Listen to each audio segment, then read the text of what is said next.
So, Eleanor, we're in Centre Space in Bristol, the workshops here. They strike me as being a little unusual. Tell me about them. Centre Space is a cooperative of makers and designers, and I came here in 1986.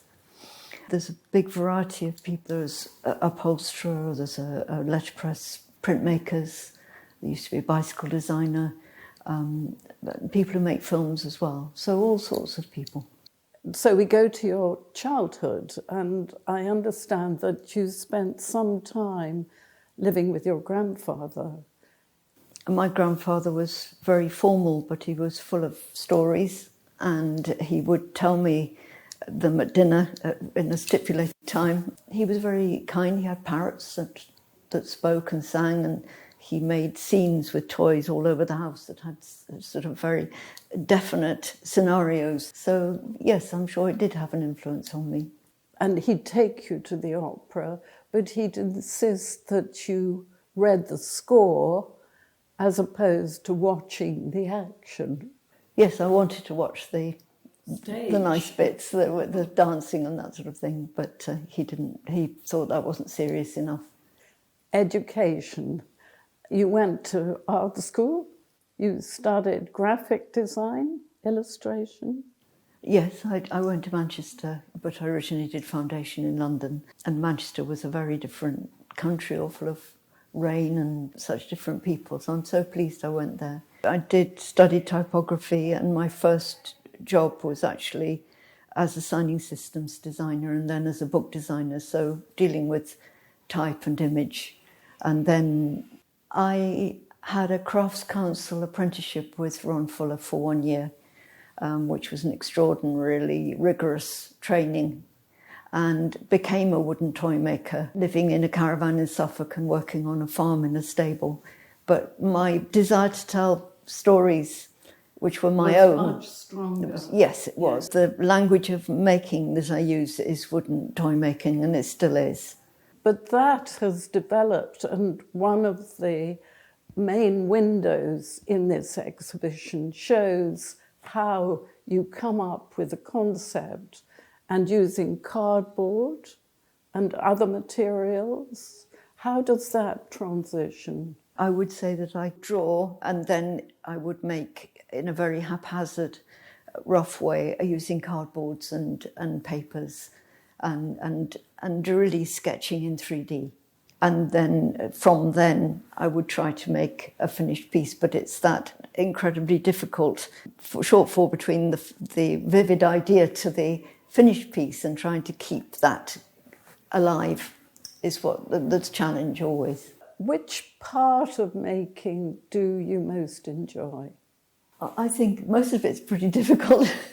I enjoy experimenting, and I enjoy the process of thinking out loud.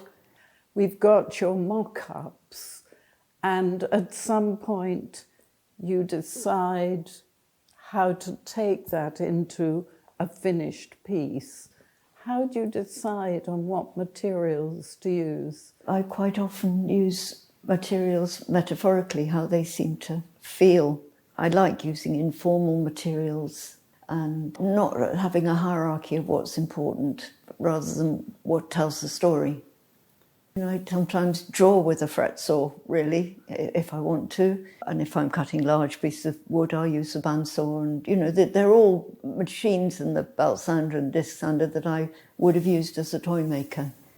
But I also bring in all the other things that we do, like whittling with a knife or sewing with sewing in an ordinary way, or sometimes doing things which I like, pushing a material to its utter limits. So, can I put a piece of skin ply through a sewing machine? Can I sew metal on a sewing machine?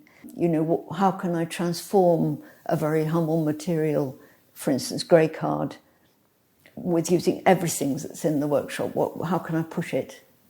Often in the pieces, birds appear.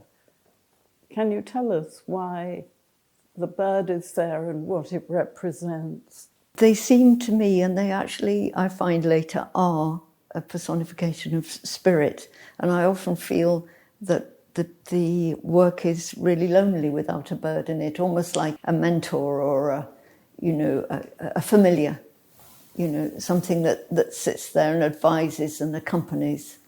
When you've finished a piece, do you ever want to keep it? No, I never want to keep my work, and I never have.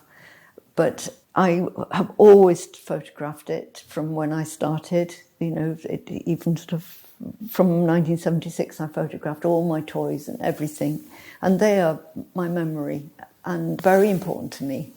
If I haven't got a photograph, it'd be awful, But actually, I found all my toys much later on. I hadn't even kept one. When my brother died, I found he had collected my toys. So now I have a collection. Of toys, not of... No, not of the work that I've done since I stopped doing that. I see. These are the pieces from Ron Fuller's days. Yes, from when I became my early days as a wooden toy maker, which was 3 or 4 years. Yeah. And I brought out a range, but it wasn't really me, and I very soon started to tell my own stories. Alongside the work that we can see here, you've also worked, both as a teacher in an art school, having great effect on lots of students, and you've also gone into prisons and you've worked with children. Yes, I've stopped college teaching when I was 50.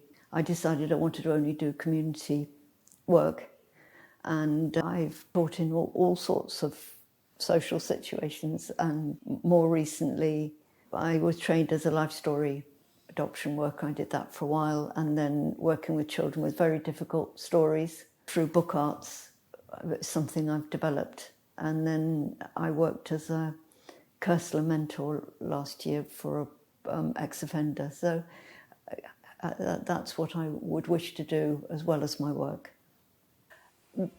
When you last showed at Ruthin, we had a theatre in a suitcase that you'd made, and we also had a film that you'd made.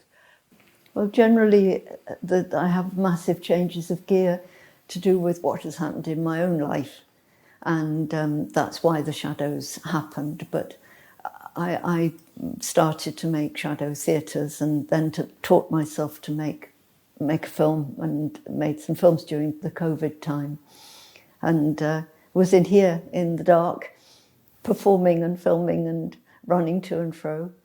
So that was a great way to enliven that terrible time. And I did take the Shadow Theatre to France on the Eurostar and performed in French, which was really scary.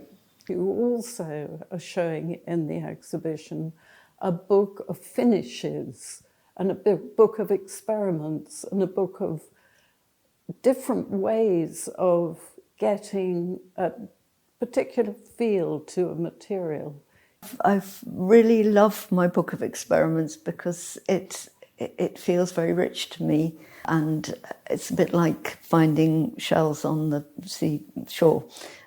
Things I don't want to throw away. They're not bits of work, but they're little findings or little pathways in materials, using stitch or finish or tearing or calligraphy or all sorts of things that I haven't wanted to throw away.